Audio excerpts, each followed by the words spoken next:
Welcome to Aim for Truth. I am your host, Thomas Paine, and my guest today, Michael McKibben, the CEO of Leader Technologies, the true inventors of social network. Michael, welcome today. Thank you very much, Thomas. It's great to be with you. I am so honored to be with you because, I've been hanging out with you now for a few months, but now I see you everywhere. And you're in the coolest videos. You don't even know this. I was just telling you a minute ago. You are everywhere. And the coolest videos I've ever seen, actually, on revealing the shadow government. When people say deep state, it makes me just want to vomit because they don't name who. You have now invented a search engine to look up if someone is a member of the Senior Executive Service Group, which has about 10 different names, which is, in fact, the shadow government. It is a group of 10,000 people who are a buffer between presidential appointees, which is about 4,000 appointees. Trump still has 1,400 waiting, and he's appointing less than anyone ever has in history.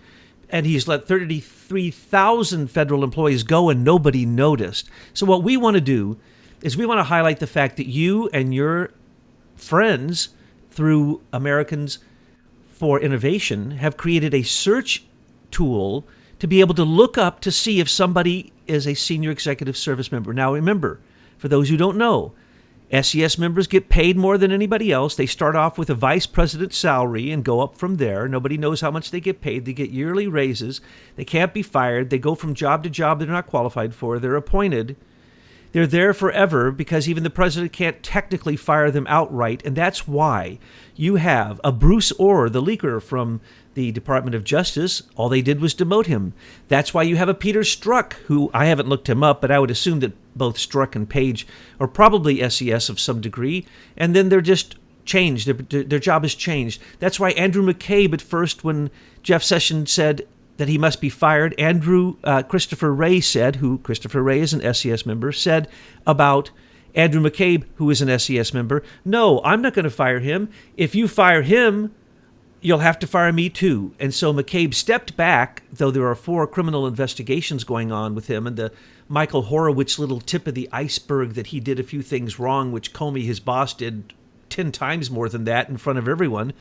Andrew McCabe is going to be he's fired and he may lose his pension. Well, you know what? He's an SES member. It may have to go to the Supreme Court. And I have today here Michael McKibben, the only person probably who has any idea whether or not the question can be answered, which I was asked by Lionel this morning. Is Andrew McCabe going to get his retirement? Can we fire an SES member? And can his retirement be taken from him? Now, mind you, before you answer that, of course, you and I know, or at least I'm certain of it, that Andrew McCabe was already paid because of the Uranium One deal into an offshore account. He was paid off during that entire time because he was the FBI person in charge of investigating the 10M Russian Uranium One Hillary Clinton payoff scandal at the same time that he was getting money for his wife, Jill McCabe, to run for Senate in 2015 in Virginia, and getting money from Terry McAuliffe, who was on the Clinton Foundation board as a paid member, and also then McCabe was exonerating Hillary Clinton, destroying evidence, and on and on and on. So the question, Michael, is, do you think little poor old Andy, who was part and led the counterintelligence attack on Trump called the George Papadopoulos counterintelligence, which then turned into the group, which then turned into the secret society, the operation to impeach Trump, the Mueller investigation, and still continues to this very day, run by Bill Priestap, who was directly under the control of McCabe even up until a few days ago. Do you think McCabe deserves or is going to get, or will it have to go to the Supreme Court for us to make sure he doesn't get his $56,000 a year retirement plan? Well, Douglas, there is no easy answer to a discombobulated question. And I'm not saying you are asking a discombobulated question, but one of the things that we have learned from many years of dealing with these federal courts is our laws are so convoluted that they can mean whatever the attorneys want them to mean. And they're so interrelated and intertwined and full of exceptions that might apply here and don't apply there. And Clause A says something, Clause B says Clause A doesn't apply. Here's the short answer. If there's a will within a fair-minded court or judge or agency to follow the common sense of our laws, then McCabe will be treated fairly, but I think sternly. And as you have described, there are so many infractions here.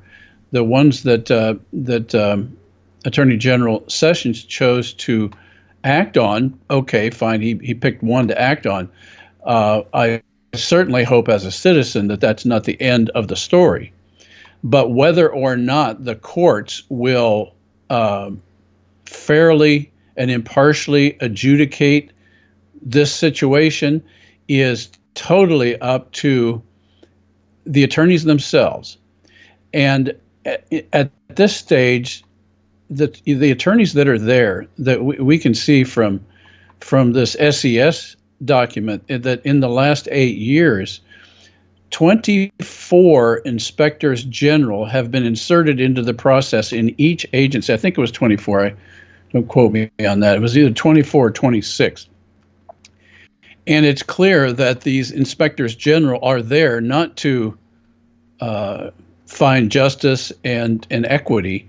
They are there to protect those that they're assigned to protect.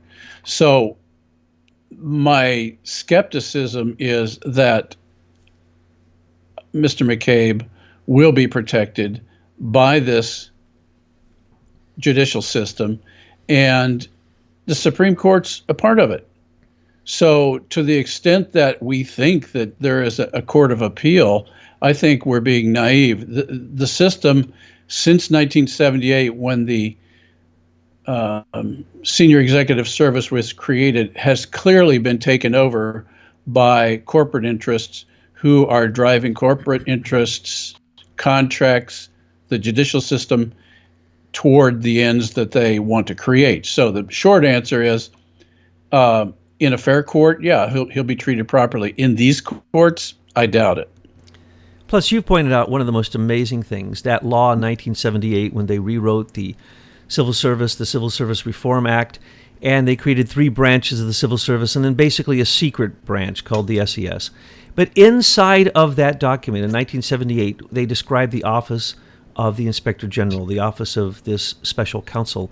And what they basically did later was Janet Reno took what was part of the law, turned it into a regulation, expanded it so it had parameters that were completely unlimited. $100 million a year they get to spend for any particular investigation they're doing. And when the people are hired from the outside because of supposed conflict of interest between the executive branch and the Department of Justice, or the Department of Justice and the FBI, which in this case would be true, except that Robert Mueller used to run both of them, and he's as corrupt as he can be, and he's completely in bed with the very people. Rod Rosenstein, his boss, Comey, his very best friend, McCabe, who was to be Comey's replacement. I mean, these guys are so corrupt, but let's look at the... Can I stop you right there? They're SES, that's the point. They're SES. Can I stop you? First of all, the reason Janet Reno wrote the Office of Inspector General procedure was because Congress had chosen the 40-year-old Office of Inspector General law to lapse.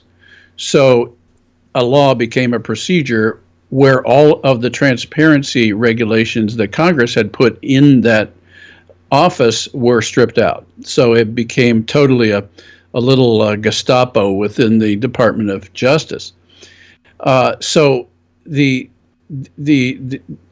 experience is that our legal system has been hijacked, and there is no way that anyone in this system is not going to be protected. So the question, I think, for our lawmakers and those we trust is, how do we create fair tribunals when the whole system has been rigged?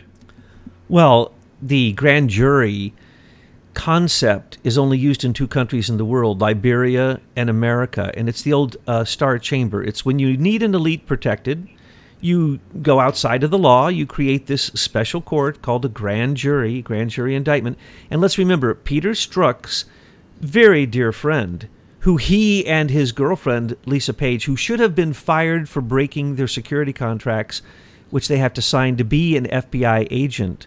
So every single one of their sex texts, the 50,000 of them, wasn't noticed by McCabe, who was their supervisor. Anyway, they called him Andy. Right. But they were inviting Judge Contreras over. Judge Contreras was the FISA court judge that allowed the illegal, insane dossier created by the FBI and Bruce Orr and GPS, Fusion GPS, and the Hillary Clinton's DNC, and Sidney Blumenthal, also SES, created by John Podesta, also SES, created by protected by Christopher Wray even after the fact, also SES.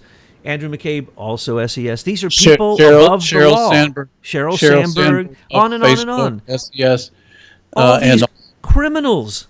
And you have now, by your search engine, provided the capacity, which, as you pointed out in other talks you've done and all over the place, also with us, that these things were so hidden that even our conclave couldn't break through. We got a list.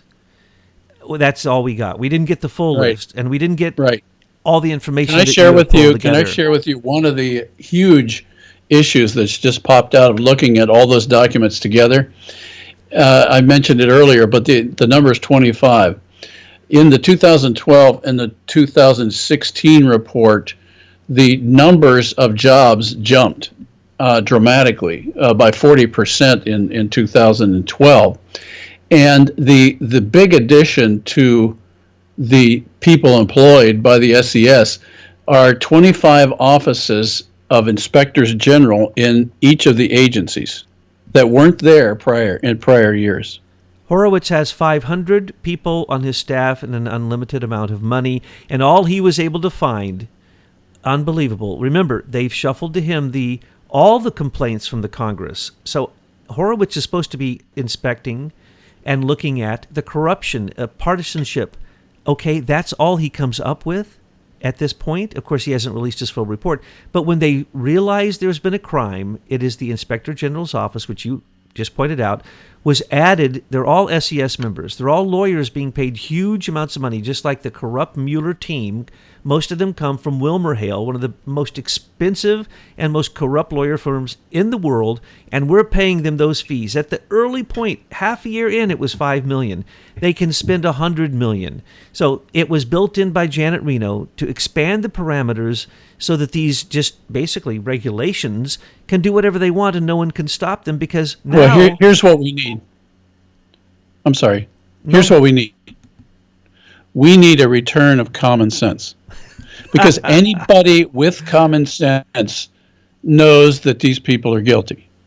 You don't need banks of lawyers and, tens of thousands of pages of laws to understand something that everybody in America understands, that these people are guilty as sin. And therefore, the question I think we have as a country and as citizens is, how do we move our system of justice to a system of common sense instead of this professional society of insider lawyers who come from insider law schools and work with insider judges. And I thought of an analogy of the SES, by the way, for when we're talking about organizational development, and how in anyone who works in industry, you can't have executives that are working against the vision of the organization. Well, what we see has gone on since 1978 with the SES is we have created this cadre, and in fact, President Obama called them a cadre in his 2015 executive order. He called them the SES cadre. And we've created this cadre of people who are sent into each of the agencies to work alongside the people that are hired, the federal workers who are hired in those agencies, to work alongside and with them, and ostensibly to assist them and to advise them. But think about it this way. If you're running a company right now and you are told that you've got to bring in these executives that you haven't vetted, you don't even know if they're qualified. They're coming there, they're occupying a seat, an office, assets to support them. They use your coffee machine, they use your copier, and they listen to all your conversations, they attend all your meetings. You're not even sure who they are, but they're there. And then you're trying to make them feel you're friendly enough, so you try to make them feel wanted. And so at the end of the day, you all go home at 5 o'clock, and these people then convene, and they figure out how to undo what you just did all day long. If that happens every day, what kind of company are you going to have? It's a union. The SES has a union. They all work together, and as you say, they undo anybody moving forward. They're the status quo, the bureaucratic buffer. They're the ones who are running interference for their political appointees. The one who appointed them, that was Obama. That's his cadre. In 2015, he actually made a plan to enhance it, expand it, change a lot of the rules that will be applicable right on up through 2018. Some people have put forth the idea that we should simply tell the White House we want it ended. And that is a very, very good idea. Now, I want to go back to why Jeff Sessions doesn't do anything. Because between Jeff Sessions and him doing anything is an SES member telling him what to do. Christopher, more than one. Yeah, and more than one. And in the Justice Department, there are dozens and dozens of SES people scattered throughout the senior executives. Absolutely. Many of them are, as we have pointed out, are compromised in many ways, especially by the people who are in power. So in the State Department, if they were Clintonites, then they didn't rise to a SES position or get appointed to one of those positions. Those are, in fact, people who are making sure that the same thing that happened with the National Defense Authorization Act, it allowed the Defense Department to act within the boundaries, the domestic boundaries of America. It made Americans war criminals because they said that in cyberspace, you can become a radicalized terrorist of all sorts, left-wing, right-wing, Islamic, whatever. And so what they say is, we're all enemies until proven otherwise, and the U.S. Patriot Act shows that. So what I'm pointing out is the SES shouldn't shock too many people that it exists because it's what is called the deep state. And what you and we have done, aimfortruth.org and Americans for Innovation, are working together, and you've created a corruptocrat crime timeline that you can plug in somebody's name and see the exact government documents, the times and the dates that they committed crimes. You can also plug it in to see if they're an SES member. We want to thank you and your geniuses over there because this type of aid helps everyone out there in the community figure out who we're dealing with. When you understand that these people act with impunity because this is perfectly legal, just like propaganda in America is perfectly legal because of the NDAA. We started working from the opposite premise. How could these crimes be happening? Because they're perfectly legal. That's why they're happening. Why doesn't Andrew McCabe become the scapegoat for the astounding list? Don't make me have to list 24 people's names, which I could, who are jumping ship now because they were part of a conspiracy to rig the election, which then became literally an attack on the president-elect, and now it is still an attempt at a regime overthrow, just like a George Soros color revolution. And you, and actually it was Phil McConnell who revealed SES because his sister, Christine Marcy, started it. And then we went and investigated it, and then you added on, then we joined together. And now everyone wants to be shocked at the fact that this happens. Well, don't be shocked. It answers why people who were put in these positions by Trump can't do anything. Why didn't Rex Tillerson get rid of the crime? Well, the crime was going on in the State Department because the SES members, just like you said, many of them stopped him.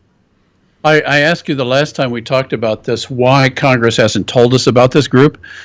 That question has been answered. As of yesterday, our researchers started noticing that on the more recent reports, about the last 4 or 5 reports, the masthead includes members of Congress and members of the Senate who are ostensibly sponsoring this plum book, this disclosure, which says that members of the Democratic Party and members of the Republican Party know about this SES, probably benefit from it in some way, and therefore they don't want to tell anybody. This is the people that grease their skids.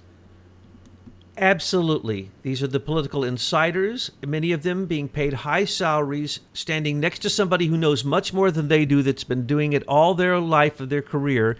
And then a John Podesta, or let's say a Bruce Orr, or let's say Peter Strzok. We haven't looked him up, but there are so many, Christopher Wray. These people, I think I looked him up, and he's not on the list. But I will say that there are many people's names withheld within that chart. So it's not surprising his name wouldn't be there. well, I would suspect that most of these in some way get these presidential awards that give them financial remuneration. And if not that, let me just say, I'm Andrew McCabe, okay? I'm the guy in charge of keeping the Russians out of America.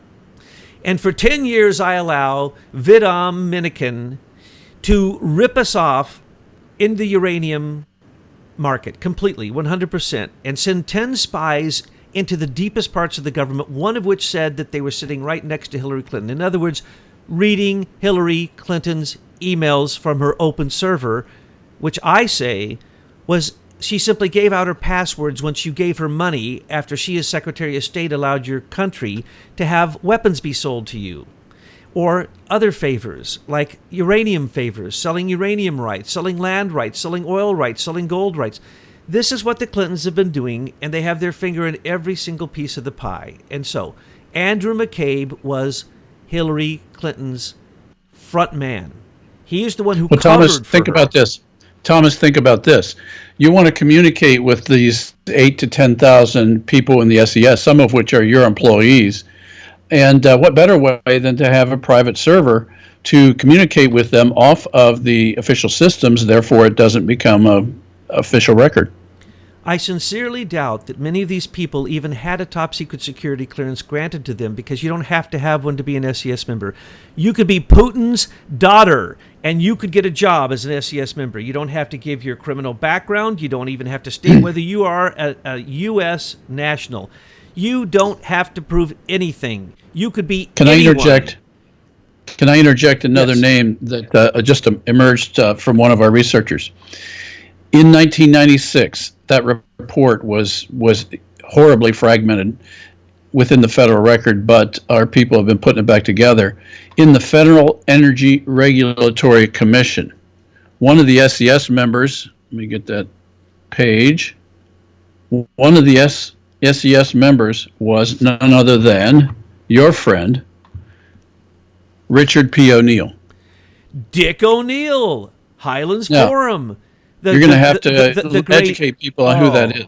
Oh, no. He's like the second in charge of creating most of the weapons of destruction that have controlled our wars for decades. The Highlands Forum controls DARPA and controls InQtel, which controls LIDOS, which is the military and the CIA's. Basically, they are, what do you call those, incubation factories for innovation that steal patents just like they stole your patents and Leader Technologies patents. And what do? They weaponize them. That's what the internet is. That's what Google is. That's what Facebook is. That's what Gmail is. Those are all weaponized military experiments that went awry because we started doing business on the internet. And now that commerce is on it, everything on the internet is related to commerce. Therefore, everything you do on the internet is a national security issue. Well, why don't you tell folks about O'Neill's key advisor, Andrew Marshall? Andrew Marshall was in charge from the time, basically, of the Office of Net Assessment. What that means is, if we go to a war, what do we get from it? He's the guy who told the president for, I don't know, decades and decades, and he worked right alongside one of the most evil men in history, Henry Kissinger, who controlled the Council on Foreign Relations with his insane policies of clash of nations and American dominance. By the way, Henry Kissinger's gone over and said China is now the dominant force. He is no longer an American. He is an enemy of America. But that's okay. Trump's talked with him twice and laughed at him. Bannon went and talked with him, and then, Bannon's trying to get Chinese money. The deal is, if anyone wants to talk about China, they should talk to you about China, because you actually understand the tech that has gone into China that is what it's all about. For instance, China owned Broadcom, and Broadcom almost bought Qualcomm, which almost had a monopoly for 5G. By the way, we want a moratorium on 5G. It's just going to cook us all alive. China was going to control that. They could set the frequencies. They could kill us all. They could make us all sterile. Thomas, let me read you a few more names of the Highland Forum, since we're on to this Richard P. O'Neill, who was SES. Brian Friel, may not know him. He was the editor of GovExec. Esther Dyson. Esther Dyson is a well-known venture capitalist in Silicon Valley, ED Venture Holdings. Ray Ozzie, former CEO of Microsoft. Stephen D. Crocker. You know about Crocker. Don't get me started on Crocker. He's part of the original cabal. He is just as evil as any of them. He sold us out and lied about the internet. We've got, the names go on, but Deborah Plunkett, James Rasulo, Richard E. Smalley, Scott Derrick. The names go, Philip J. Venables. Venables is another interesting name. He's involved with cryptocurrency. He was involved with cryptocurrency at that time, and he was Barack Obama's cryptocurrency advisor in 2016. Just goes on and on. I mean, it's like a who's who of the current technology and weaponry. Now, if we talk about the people who basically benefited from the Highlands Forum, let's name them. That would be Eric Schmidt. That would be Mark Zuckerberg. That would be Peter Thiel. That would be everyone at PayPal. That would be everyone at Instagram, everyone at Snapchat, everyone at all of the places where you have to put in a single sign-on code and go into a large system that handles millions of people, because that's what your technology provided. So every one of those systems, they stole from you. Let me read you. IL3, Annenberg Center for Public Policy, Aspen Institute, BEA, CIA, CACET, DARPA, Deloitte Touche, Disney, Goldman Sachs, Google, Government Accounting Office. These are all participants in the Highland Forum.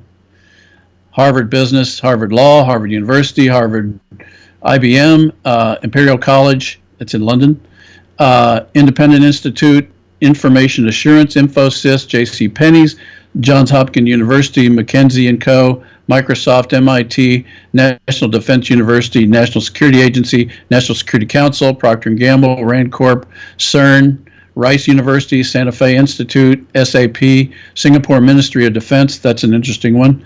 They actually held conferences in Singapore. Sun Microsystems, Towson University, U.S. Department of Defense, the Department of Defense CIO. The Secretary of Defense was the sponsor of Highlands Forum. The SEC, University of Southern California, University of Chicago, University of Maryland, Wired Magazine, World Economic Forum, and Xerox. These are the ones we can prove.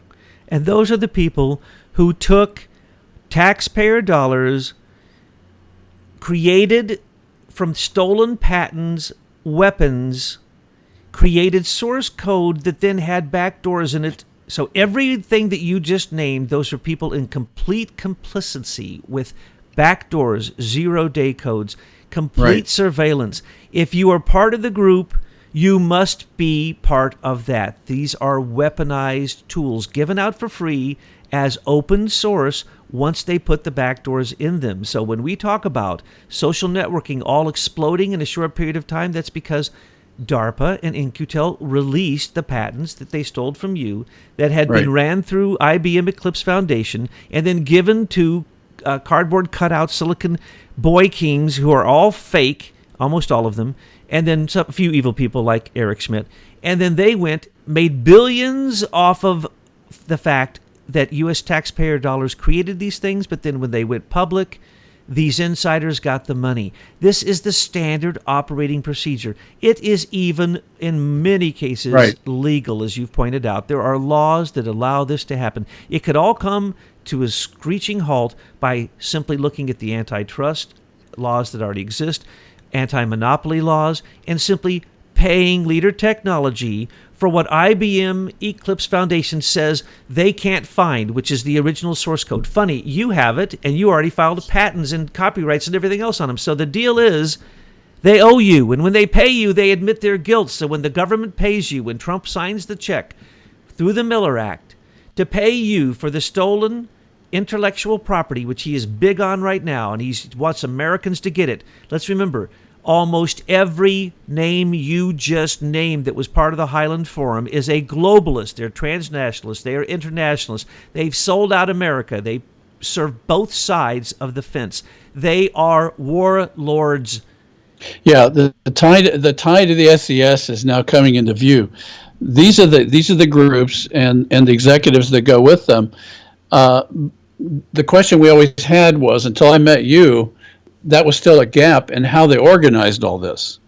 And because this is a huge group of people, how do they keep all that organized? How do they organize all of the contracts? Well, that's what the SES does. The SES it manages and administrates the ties between these people and these systems that they're creating. Absolutely. Let me give you a little bit of proof of that. How come of the 18, 19 lawyers that Mueller has on his team, the 7 or 8 who came out of WilmerHale still hold top secret security clearances? Because they were all SES. They never turn in their clearances. Hillary Clinton hasn't turned in her clearance. Valerie Jarrett hasn't turned in her clearance. These are all SES members. When you're paid as SES, you never really get fired. And you can be shifted from one office to the next. Preet Bharara is definitely SES. He's on the list. You have already found the pattern, and you do it so well, and your people do it so well, those lawyer investigators you use. They go back and they look at their legal testimony when they get placed in these positions. And you can follow the pattern. They've been placed in one position after the next that they're not trained for, they have no experience for, they're made the head of something, and then they move 1 year on to the next one. And then what do they end up becoming? Oh, that's right, Robert Mueller. Let's just name it. HSBC criminal lawyer. Let's name Mellon Optima criminal lawyer. Let's name Bridgewater. Let's name Lockheed Martin Boeing. Let's name all the places that are the most criminal people stealing from the American government under the auspices of military contracts, usually no-bid contracts, are all defended by Robert Mueller or James Comey. They play musical chairs in these jobs. It's perfectly legal, but it shouldn't be legal. We should consider all legal firms to be lobbyists, and we should say no lobbyist can step within the District of Columbia and or speak to an elected official. Because why? They're simply bribing people. We need to do what Trump has done. SES can simply phase out overnight. Those 9,000 people can say bye-bye. They don't do anything anyway. We can get rid of lobbyists in America. And in D.C., he created a law, an executive order, or perhaps it was a policy recommendation. I don't remember. But he created a recommendation that said, no lobbyists on my team. Now remember, what got him in trouble? Manafort and Stone, both are lobbyists. What got Hillary in trouble?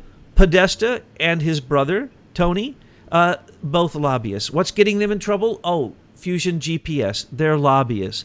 Glenn Simpson, Neil King's wife, who was in the White House with Obama.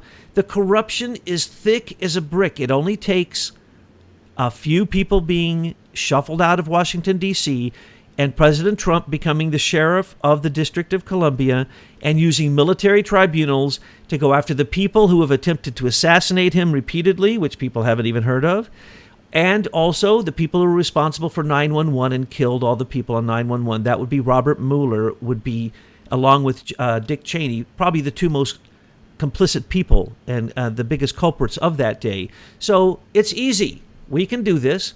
People get overwhelmed with this because they think, wait, there's a deep state, and I don't know what it is, but I'm going to say deep state 100 times in this broadcast, never once, ever define a deep stater, who a deep state is, how they exist, or how they have so much control. We have shown how they have the control.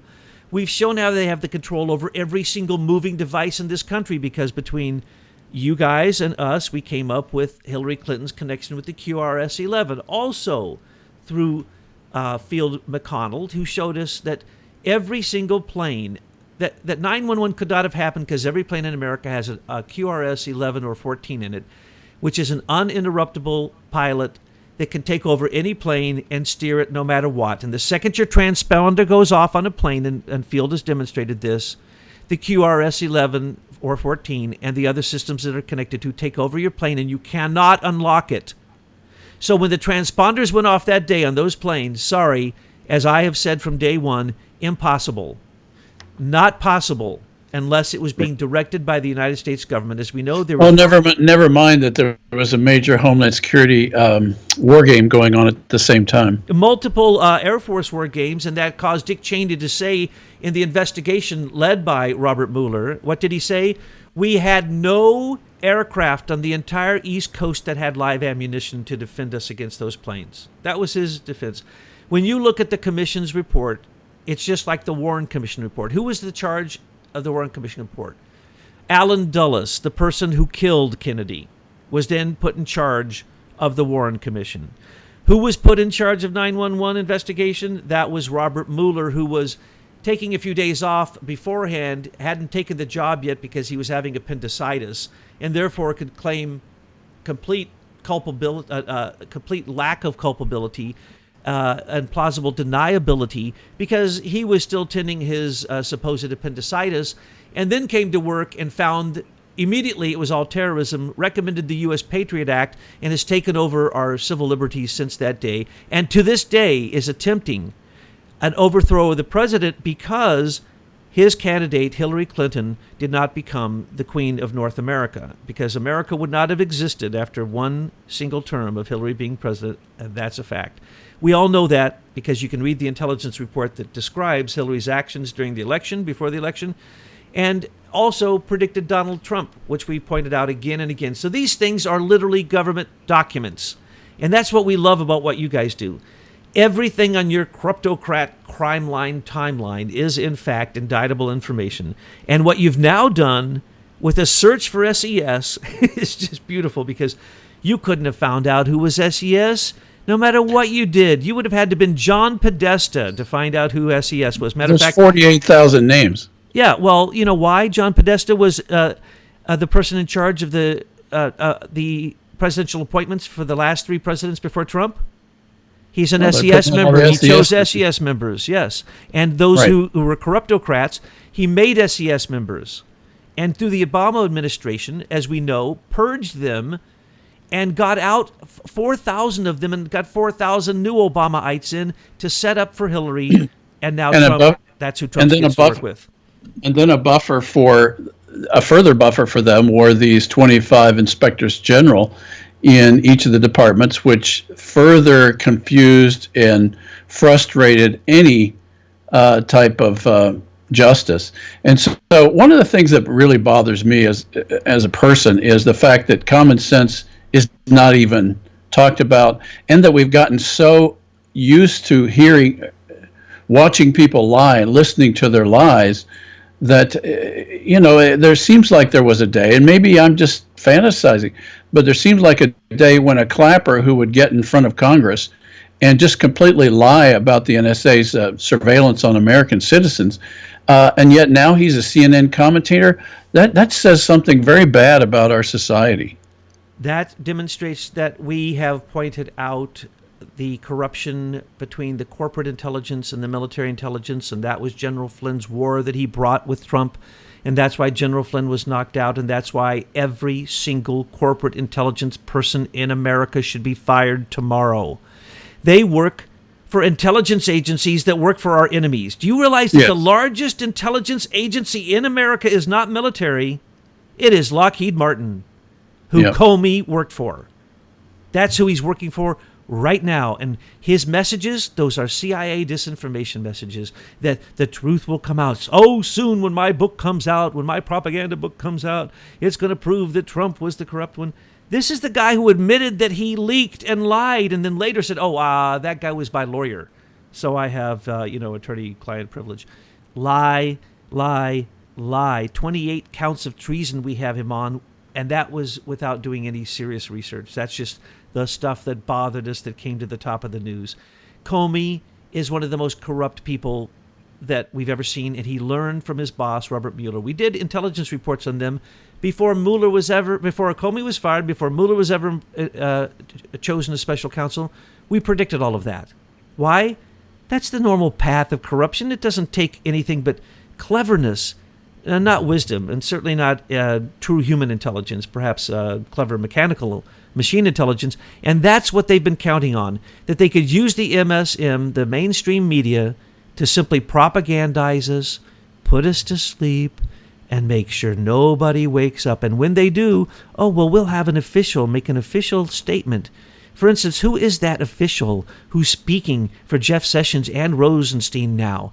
An SES member, I'm sure, because we've never even heard of his name, that guy, Bob Schmidt or whatever his name was. So we got a guy who's a nothing now answering for Jeff Sessions, because Jeff Sessions can't do anything because the SES won't let him. Trump can't do much because he put Rex Tillerson in place. What did he do? Nothing for the State Department. He put Jeff Sessions in place for the Department for Justice Department. What happened? Nothing.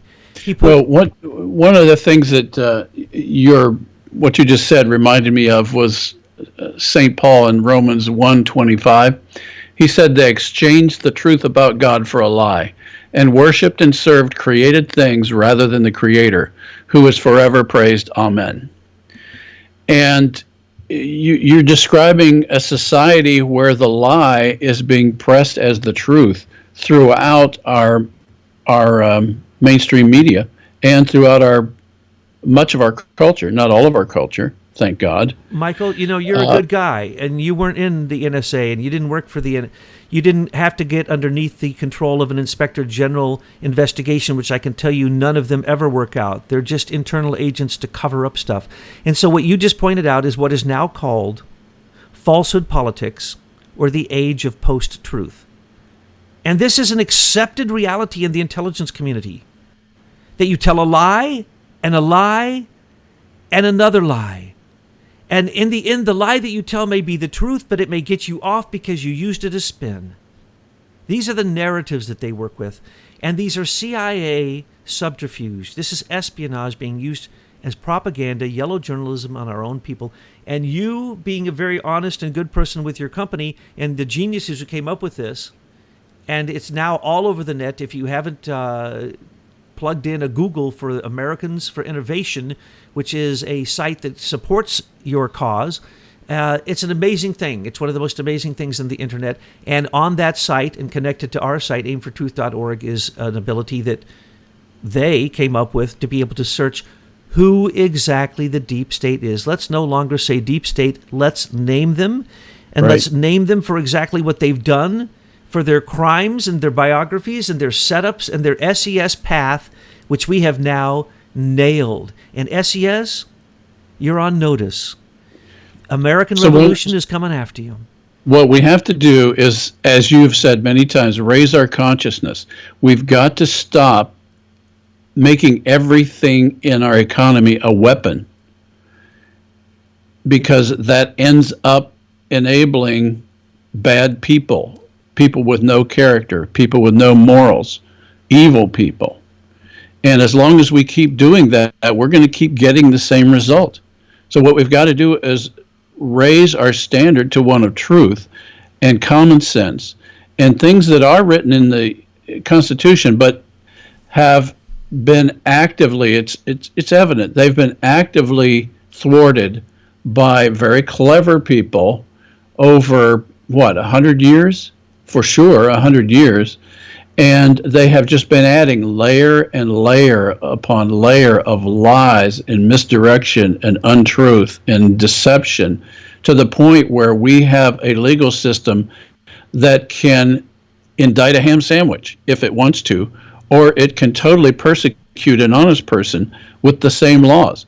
And it seems like we need some major overhauls of our legal system in addition to getting rid of the SCS. Well, no matter how many things we uncover, and we do tend to uncover almost every time we turn around another deep layer, another veil of you you described it, that shows the ugly, ugly, ugly face of what has become an institutionalized attempt to overthrow our republic.